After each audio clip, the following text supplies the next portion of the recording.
first glance, this is a photograph of smiling, seemingly happy kids. On second glance, you might notice that they're wearing Star of David badges, meaning they've been marked as Jewish by the Nazi German regime. But that's not even the full context of what's going on in this photograph, because this photograph was taken by the Red Cross at Theresienstadt, a special ghetto created by the Nazis in German-occupied Czechoslovakia, outside of Prague. The Theresienstadt ghetto was a site of death, disease, and overcrowding, and it was also a site of deception. Because the Nazi German regime used Theresienstadt for several purposes. One, it was a transit camp.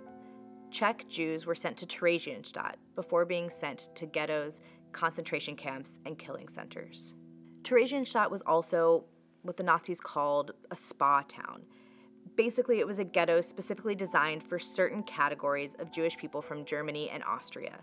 This was a place where the Nazis sent people who were prominent or famous, Jews who were World War I veterans, or the elderly. And they were sent to Theresienstadt partially so that if someone asked what had become of them, there was an easy and clear answer. They were in Theresienstadt. But Theresienstadt was not a safe place. About 33,000 people died in the ghetto from starvation, disease, and arbitrary violence. In fall 1943, a small number of Danish Jews had been sent from Denmark to Theresienstadt. They were among the small number that the Germans had managed to capture in a deportation operation in German-occupied Denmark. The majority of Danish Jews had been rescued by their fellow Danish citizens and the Danish resistance and taken to Sweden.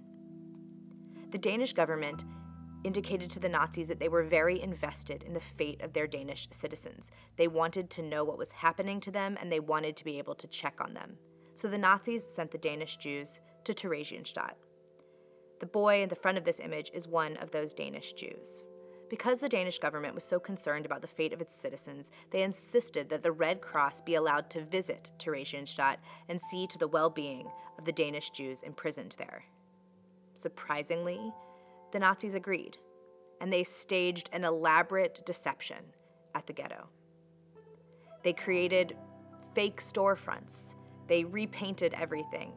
They tried to make the ghetto seem less overcrowded and to portray the idea that everyone there was living in great conditions. They put on performances for the Red Cross, and they forbid anyone from telling the visitors what was actually happening at the ghetto. They even made a propaganda film about the visit. We know that in reality, tens of thousands of Jews were deported before and after this visit. The visit did not stop the Nazis from carrying out mass murder. It was a temporary act of deception designed to fool the international community.